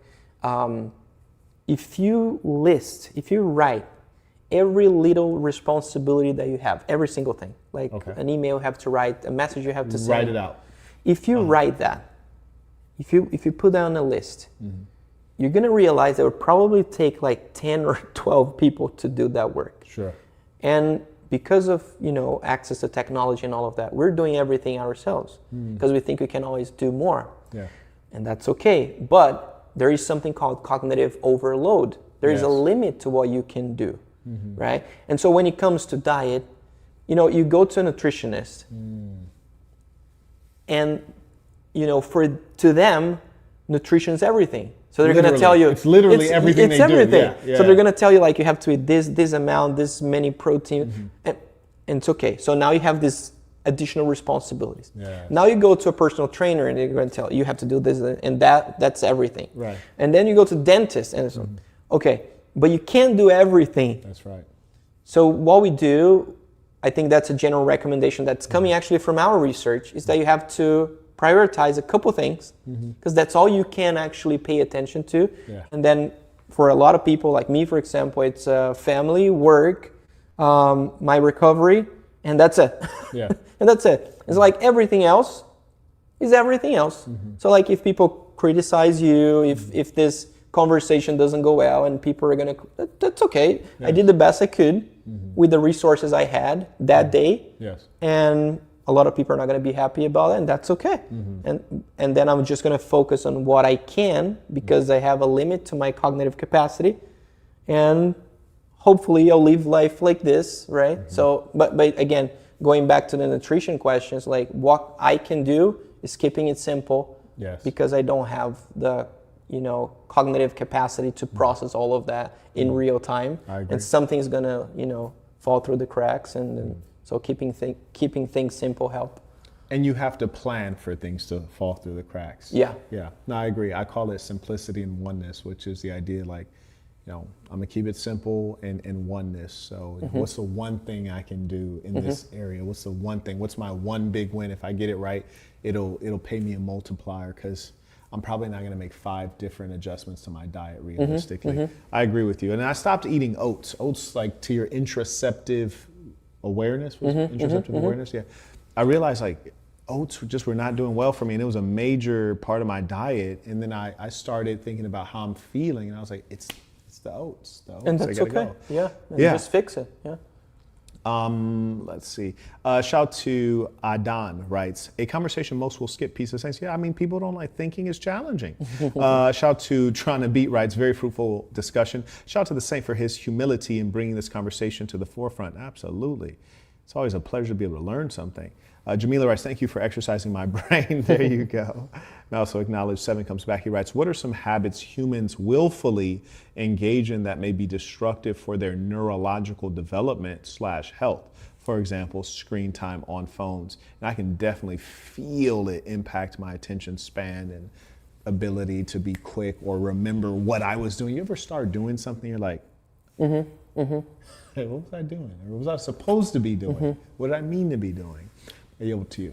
Yeah, I think mainly with AI, I think AI is a revolution. So we have to accept that, just like the internet and home computers and all of that. So things are changing, and they're changing drastically. Now, because of AI, there will be more revolutions. So I think this is the one we're going through right now. And things are changing. And I think like there's some studies about like using ChatGPT and brain activity and all of that. One thing that we have to remember is that when we look at cognitive function, there are many, many different cognitive functions. So yes, some of the cognitive functions will be completely or possibly partially compromised by AI. Okay. Some other cognitive functions will probably be improved by AI. Okay, tell me about that. So not everything will be compromised, right? So working with AI, if you actually talk to somebody who is working with AI on a daily basis, they're probably working more. They're not necessarily working less. It's a lot of work, right? We do a lot of stuff with AI. It's nobody's working less. Yeah. And I think having the foundational skills of everything we do still matters, probably matters more than before. But I think it's just amplifying and multiplying the quality of the work that we had before. Now, we don't have to execute the same cognitive tasks. Right. We're doing things that are different. Hopefully getting something that's more comprehensive than before. The quality is better. But some of the cognitive skills that are used for that purpose are not the same. And so that's why the scientific community, professors, entrepreneurs are sometimes complaining about that, because they say, well, but you're not, when you look at cognitive function for maybe these tasks, it's compromised by the use of AI. That's true. But you have to look at all the cognitive functions, right? Some things are going to improve as a consequence. Sure. So now, developers used to do everything manually, and as a consequence, they would develop several different mathematical skills and other cognitive skills that are now compromised by AI. But now they have to have a better understanding of AI and a better understanding of the overall structure of the code to be able to create code that's better, that's more comprehensive, that's more sophisticated, that's more original. And so that maybe was something that they didn't have to have, not at the same level compared to the era before AI. So these things are going to change, and just like the job market, there's no way to fight against that. It's here, it stay. Yes. It's going to stay, and it's going to be part of every single piece of software we have. And then the best thing, I believe, is to leverage that and learn about that and learn about its limitations, and then, take advantage of that, I guess. Yes, as opposed to complain about something you can't stop. Exactly. Yes, agree wholeheartedly. May I acknowledge Dalila writes, for emotional variability, are women in sports more susceptible to fall victim of their own emotions than men at an elite level? How is that measured? Which sports are evaluated for this? It's a difficult question because I think, the way it is measured matters. There is also a tendency in men to not report the exact things they're feeling, right? And you might have something that's not necessarily that, like, they're not reporting, but they're not they don't have the same level of emotional awareness sometimes. Okay. So then they're not necessarily feeling the same way, although their bodies are expressing the same psychophysiological reactions. So I think it's a little bit more complex than that. It's not necessarily that men are feeling less or women are more sensitive to that. It might be also related to how it's measured, to how it's quantified. Micro expressions or something that we're getting into right now. I think, I think it's a little bit more complex than that, but I don't have the exact data about that. That is really interesting, though, and I wouldn't be surprised if what we'd see in professional athletes who are male and female, the differences in performance, probably I would think would track with female executives and male executives. So that's really neat to measure things like that, because we might be able to extrapolate intelligently to government leadership, to private sector leadership. So I'm looking forward to seeing that, as I trust that research will come out, because we just can't help but compare things, right? Shout out to Felice, or Forlise. Yeah, Forlise, he writes, how can you tell how your brain is wired? For example, in my HVAC class, I have trouble focusing on lectures and understanding the electrical theory. Am I just lazy / bored, or am I misaligned? That's a good question. Yeah, there could be a lot of things happening there. Maybe your teacher's not that good at, That's that part too, right? Has nothing to do. Yeah. And then I was at a university, we have like this meetings that sometimes run for like 4 or 5 hours, and I usually see myself like staring at a flag, trying to understand like what kind of flag that is, I don't think it's my fault, so I think it would be a little bit of like self-respect would help. Like there could be so many other factors that are influencing your attention. Like it is our job as professors, for example, to make it like sufficiently interactive and entertaining, so you're going to, and then obviously hold yourself accountable. Like if you didn't sleep properly last night, you're not studying enough, you don't have the motivation, or you're feeling like this is not a topic that you're interested in, it's very difficult for the professor to solve all of those problems. But there could be so many things happening, and it's important to try and separate all of these mechanisms if possible. And that goes back to what you've said, which is that a full panel of data needs to be collected to give an individual a success path, so that they can operate in their peak profile. Yeah, agree. Shout out to Seven. He writes, what are the top 3 beliefs your research forced you to change, and what evidence surprised you most? I think there are many experiments we did with the cold pressure test, and I think you read some research articles about that. So the cold pressure test is it's pretty much like it's a validated test, but it's a bucket with ice water, and it's like a cold plunge for your hands. You put your hand in there, and it hurts a lot. It probably hurts more than cold plunges. I do cold plunges, but it hurts a lot. And then you have to keep your hand in there between 1 and 3 minutes. And you don't know the time, so you're not getting that visual feedback on the time. So it hurts a lot. And then some of the things we noticed, there's some ways of classifying people between low and high tolerance. Yes. So some people are low tolerance, so they're trying to avoid all kinds of discomfort. Yes. And one thing they usually do, they catastrophize. So right before something happens, they are already suffering. Yes. So you see the physiological reactions are kind of all over the place. They're experiencing pain. They're complaining. Yes. Before anything happens. And then they do the cold pressure test. They put their hands in the water, and it hurts a lot. And then we looked at patterns of brain activity, heart rate variability, electrodermal activity, all the physiological reactions, and also how they're feeling. So we asked them, like, right before, how you're feeling, what's your sense of dominance right now? How dominant you feel in this environment? Before you put your hand in Before. there. Okay. And then we measured again right after.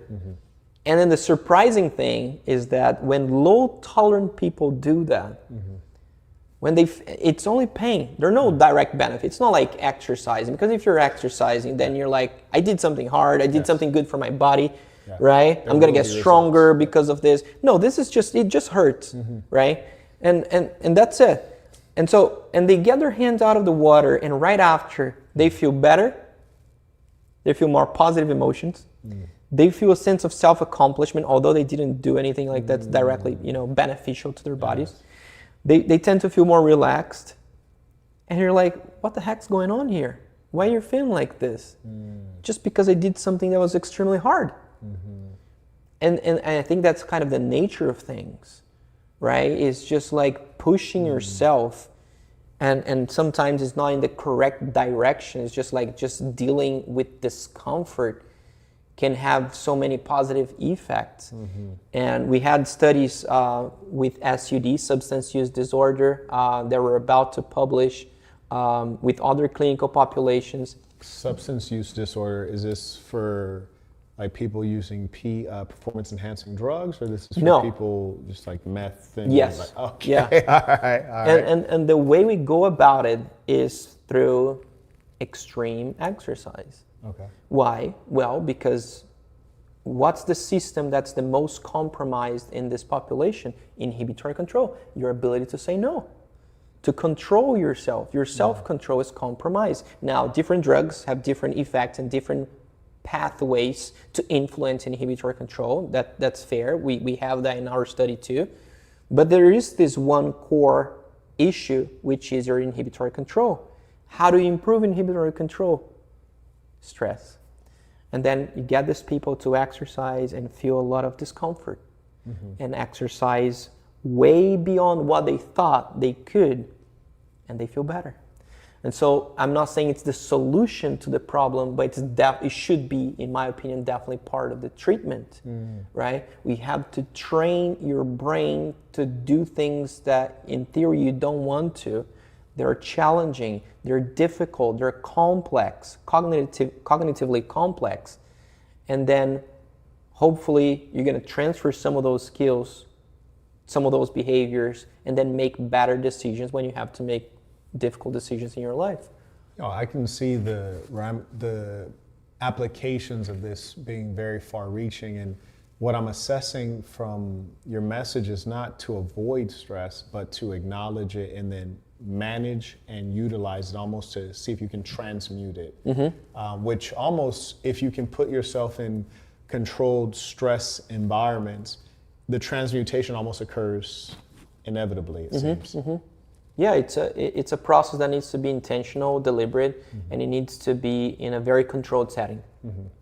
So that matters. Again, we don't want people to feel like, extreme levels of pain and discomfort and then decide never to do that again. And we have what we call stress inoculation protocols, which are part of training for law enforcement, for example, right?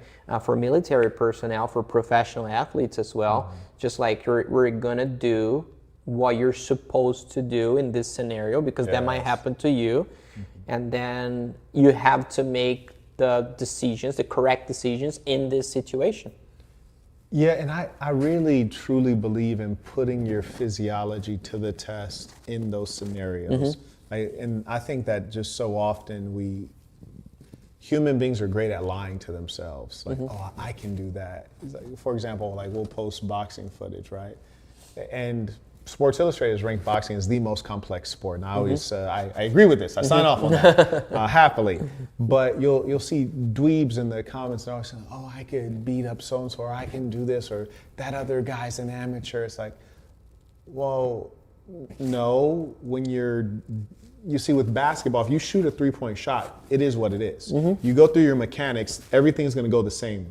You're not fighting against someone else's mechanics. So it's like, no, you can make someone look like an amateur in the sport of boxing. They don't have to actually be one. You can make them look like, just like in BJJ, there's so many levels that I could be a brown belt, but a black belt might make me look like a yellow belt.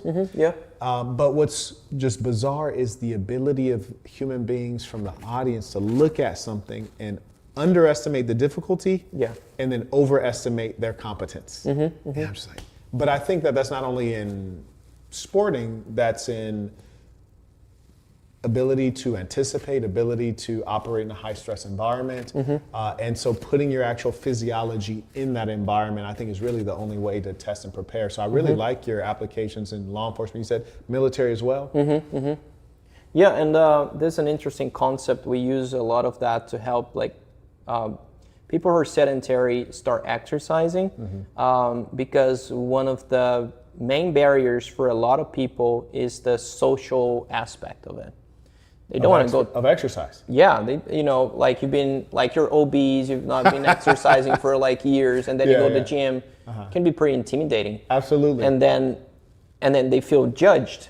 And they are being judged. And they are. Yes. But that's the interesting thing. The people who are judging are not like the top exercisers or like the athletes, right? Yeah. Like I would never judge. I've been doing this for 22 years. I would never judge a person who's starting now.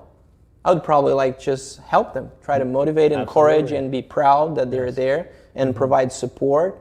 I would never like humiliate a person or that's not the way I would react. And I believe that a professional musician, like a top professional musician, not someone who thinks they are, would humiliate someone who's trying to play the guitar for the first day. Quite the opposite. Why would you do that? Yes. You're self-confident. You've been through that process. You remember how it was when you started, how terrible you felt, like you couldn't even move your fingers or you couldn't even lift that weight, right? You remember that. You have that experience. You went through the process. Why would you feel like that? Usually the people judging are not the real athletes. They are not the real musicians, not the real artists, the real entrepreneurs. They're amateurs who think they accomplished something, and then, so I think understanding that's part of the awareness of the environment too, helps you, stick to the process. So it's all part of the learning process of becoming physically active. The mind. Shout out to 70 comes back. He writes, why does Brazil seem to produce stronger educational / intellectual depth as compared to much of South America, education, economy, history, or something? Well, one, Brazil is massive, and don't count out Chile. Chile's doing all right. Cuba's rather impressive, definitely boxing above their weight, but I'll yield that one to you. That's an interesting question. I think it has to do with, the politics and for example, I received a lot of support from the government for me to, I went to public school in Brazil. First, my undergraduate was public school, and the best universities are public in Brazil. You don't have to actually pay for absolutely anything. And we had like top professors. The other thing that Brazil has, and it's absolutely fantastic, and I started my undergrad, I was 16. And they had something called a scientific program for undergraduate students. And so you have all of your classes in the morning every day, and then you have this kind of science classes in the afternoon every single day throughout your undergrad. So it would be like 4 hours every day extra for 4 years. Daily. Boy, I couldn't survive there. And so by the time you finish your undergrad, if you do that, you don't have to, this is optional. But for the people who want to do that, when they finish it, if they go through that process, when you finish your undergrad, you're ready for the PhD. Like you go through the process of basic data science stuff, statistical analysis, coming up with a rationale, designing experiments, collecting data, processing biological signals, all of that. So when I started my and then I did the master's there as well, but when you start a PhD, I did my PhD in the UK, I was like ready to go, like hit the ground running. I didn't have to catch up with like statistical concepts and all of that. So I think this is a great idea. It's a great system that they have in place, and that's why you have universities like USP, one of the best universities in the world, and it's in Sao Paulo. I think it's all because of this support that we also get or used to. I think we still get from the government. Wow. So, there's of course a mythology that the West is so far ahead, but you walked out of undergrad in Brazil, walked in the UK, and of course the Brits are arrogant still. They still think they're like Great Britain. It's like, you're just Britain now. But you walked in and you're like, I'm prepared. I'm fully prepared. Let's get it. Yeah, and it's obviously a very difficult process. Moving to a different country and then moving to the U.S. after that, it's definitely like extremely challenging. But I think like the exercise helped. I think like the sport practice helped. Understanding like all the stress that I've been through life, and then looking back, it's just like I think having that mentality, like I'm gonna do the best I can with the resources I have. Until I have better resources to do even better. There's a philosopher in Brazil who said that, Cortella.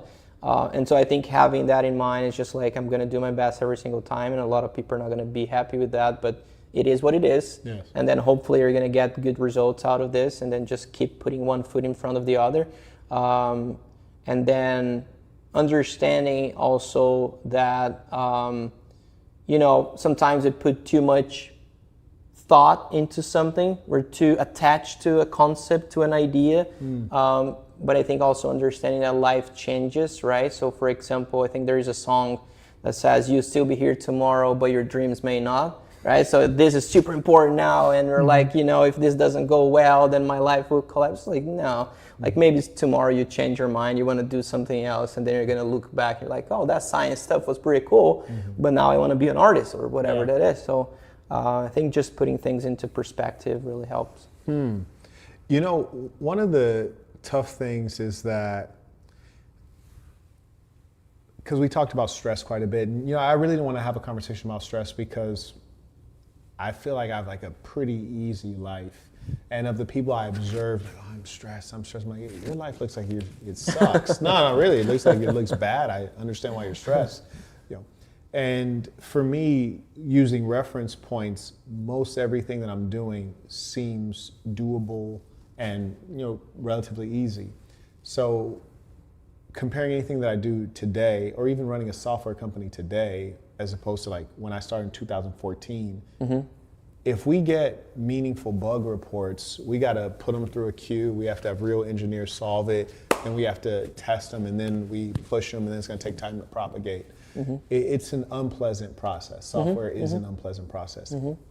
Whereas today, a non-technical person can see the bug and actually use AI to fix it, and then push the update. And you can complain at 10 p.m. and then it's fixed at 10:10 p.m.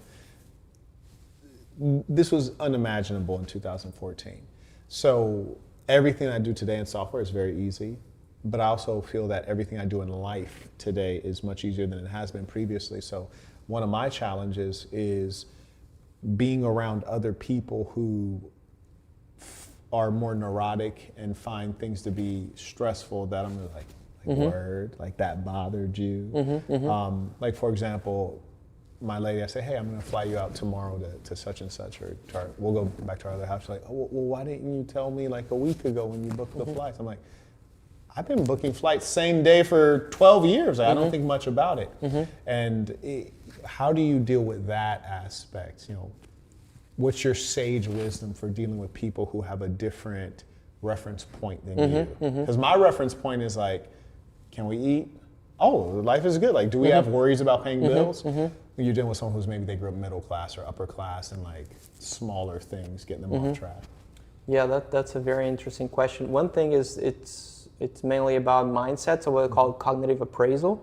So it's not that you don't have the stressor, it's how you interpret the stressors, right? So you could look around and find something right now to be stressed about, and that could completely ruin your day if you don't have the right mindset, like the right way of processing that information. You could, everybody can. That's why I have like people with like so much money like complaining about everything. You have people with so little money that they're so happy, right? So it's about how the information is processed in your brain. You could be stressed about everything else, but you could also be grateful for everything and then take it from there. I think that's a better strategy. I think based on your report, you're doing that very well, and that's a good thing.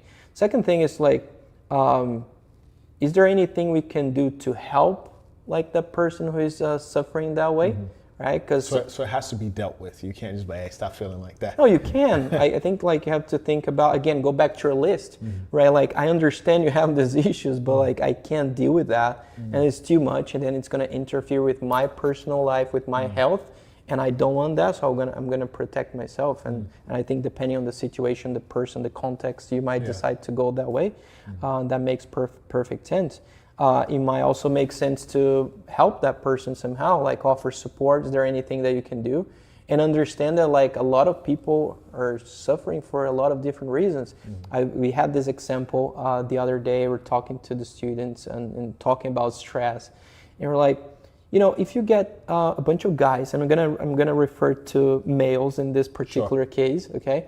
If you get a bunch of guys, and they're all stressed about whatever, and some of these stressors are again nonsensical. They don't make sense right now because we have an old brain, okay? So they don't make a lot of sense, and everybody's like doing different things. But if you get a bunch of guys, and then you ask them to, cut some wood, go fishing and hunting or something, get a ribeye steak, put it on the grill, sit around the campfire, light a cigar and talk shit, how do you think they're gonna feel? Better. They're gonna feel great, because what most guys are looking for is a peace of mind. That's an emotional response. It's a peace of mind. And so, but nobody is working toward that life. They're doing something else, right? And so sometimes the actions that we take, the decisions we make, the life that we're building for ourselves, in terms of like the emotional foundation supporting all of that, it's a very shaky foundation. It doesn't make sense. And so you have a core like systemic issue happening, and then everything else will hurt. Everything else will feel like it's very stressful.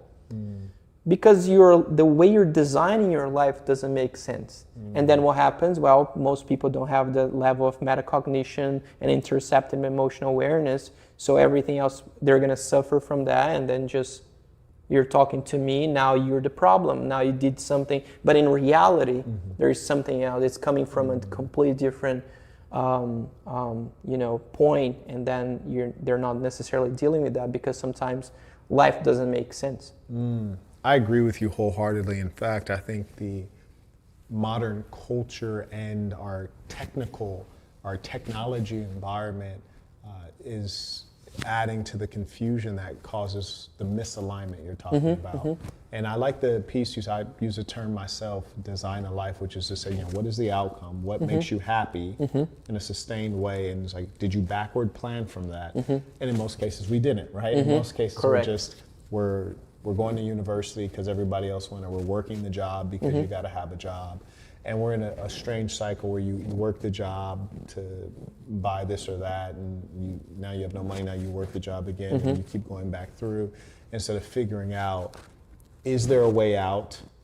Or if there's something that, if I don't want a way out, am I in the thing that I want to be in? Yeah, no, I agree with you. That's a important piece. Shout out to Jabrizi, comes back again. Okay, he's in his, this is the talk for him. He writes, my observation, I notice humans don't mate for intelligence.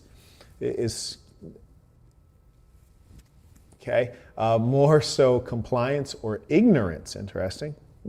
The top 5 highest IQ recorded worked for someone else.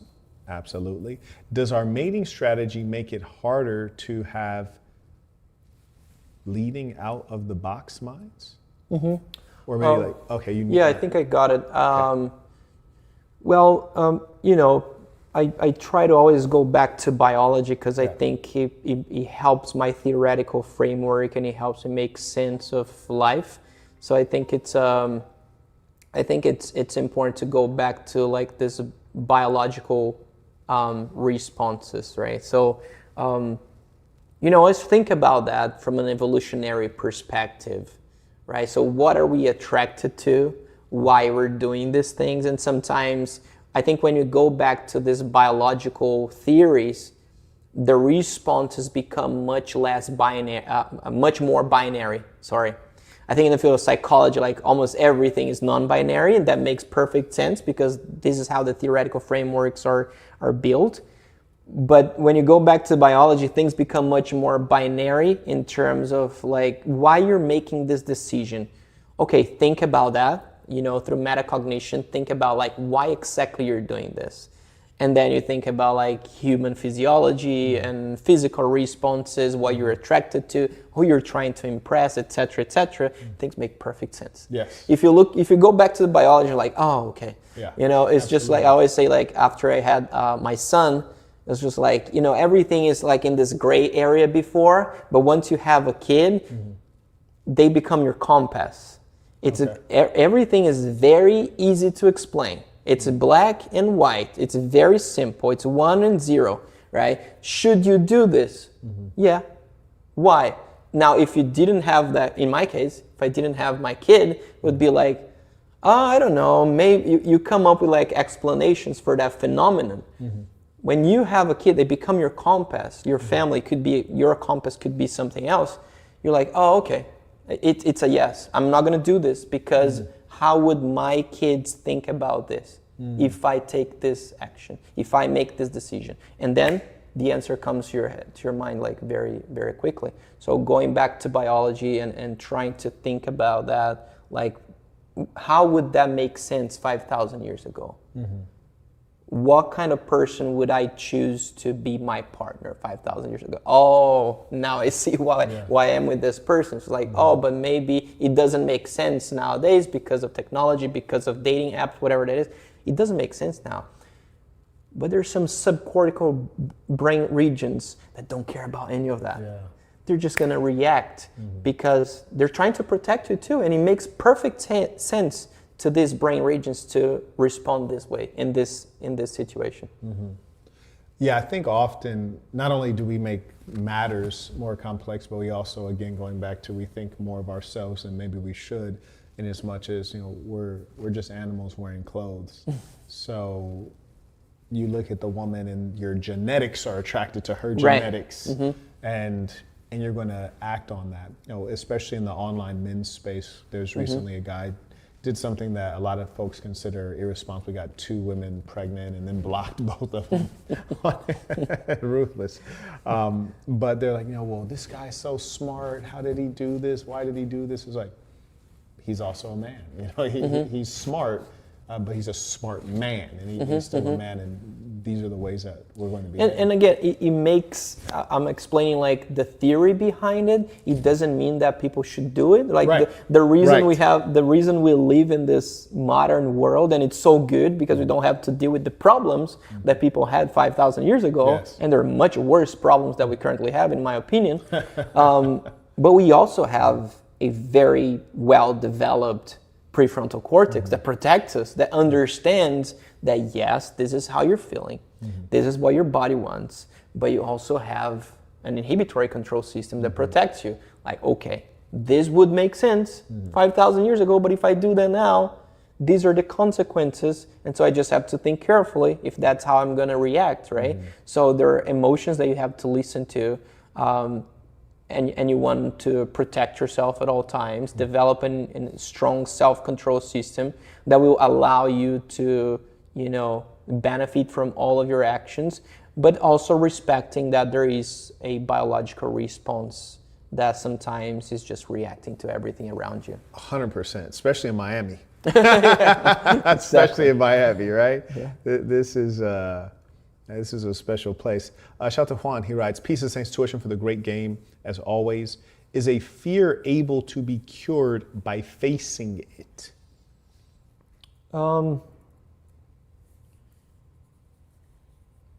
Yeah, I mean, the theory is that, you know, and there's some like many studies about that with like stress inoculation protocols and with exposure to fear. And there are like progressive ways to go about that. So you're just like experiencing like small portions of the things that make you scared over time, and then eventually the fear goes away. So there's a lot about this. I still think that's probably the best way to go about that. But again, that's not my field of expertise. So I'm just gonna make that clear. Absolutely. Shout out to Des Moines. He writes, "Peace to the Saints. Thank you for this live session. You are very welcome. Thank you for the support." May I also acknowledge Omari. He writes, "Thanks for getting this guest and the information. I'll have to watch the replay." Peace. Oh, absolutely. And I encourage everyone, when you do watch the replay, I know there'll be a number of terms, and I think that you should look them up. I think it's very much so worth it. Shout out to Carter, he writes, peace to the saints, two bald head geniuses. I do believe there's a correlation between lack of hair and IQ. I really do. Not to mention masculinity. Shout out to Andrew, comes in with a baller alert via PayPal. He writes, peace to the saints. For children, what can we do as parents to improve athletic ability, resilience for hard things, and improving those athletic neurons? I've struggled with dialing down when hurt. I've struggled with dialing down when hurt. Okay. How to minimize mistakes raising kids with sports neurologically and psychologically? Yeah, that's a good question. With kids, like, things get like much more complicated. So we want to think about longevity. Like, we have so many examples in sports sciences where like kids are doing great for 10 years, 15 years, even when they become professional athletes, and then eventually everything collapses because of pressure that was sometimes imposed by parents or coaches or the competition itself, and etc. So we want to definitely avoid that. Having said that, we also need to, I think, focus on creating a resilient mind. So there are ways to go about that too. And then the like kind of exposure to stressors, creating challenges, respecting their physical capacity, their psychological skills, their extremely limited inhibitory control levels, the social factors, what they want to do, respect them as people, right? So I think that's one thing that a lot of people have an issue with, a lot of parents. Absolutely. Just like they're kids, it's like they are kids, and they're also individuals, and they're not you. Right. So that's they're not me. If it was up to me, but it's not, because I have my life, so I have to take care of this one. I have to protect them, make sure they don't die, and they're strong, and they're resilient, and they're smart. But I cannot make decisions, final decisions about how their lives are going to be designed, because that's too much pressure and I shouldn't have that responsibility too. That's up to something else. So providing the tools, making them physically strong matters, mentally strong, but at the same time respecting what they want. Like, if it was up to me, my son would be doing BJJ every single day, and he was like, I want to climb. Okay, let's go climb. Right? So yeah. Thank you for that question. And we're going to start winding down. So if you have some final things, please do send them in. And you know what? These kind of questions, hopefully we can get you on RISDOM, because these are the kind of questions that folks obviously appreciate your expertise. I trust they'd be willing to pay some reasonable amount of money to get these answers from someone who actually knows. And the reason that I bring you on is because you know. And there are an infinite number of people who have never written a dissertation, who have never done the research, who don't have access to data and don't have a lab. They don't know. And they're speculating and they're making up things. So I don't even know where I'm looking to. We'll try to get Dr. Bigliassi on RISDOM. Hopefully we can get you on there, and we'd love folks to be able to send you in these questions and get some answers from folks who are not guessing. Because we are in an era where the expert is not respected. Everyone gets on YouTube and they think they are the expert. Shout out to Taylor. He writes, enjoying this conversation, saying I appreciate the consistent work you do. Thank you. I appreciate you. And may I also acknowledge, okay, I think that's related. I think we're caught up. Let's see.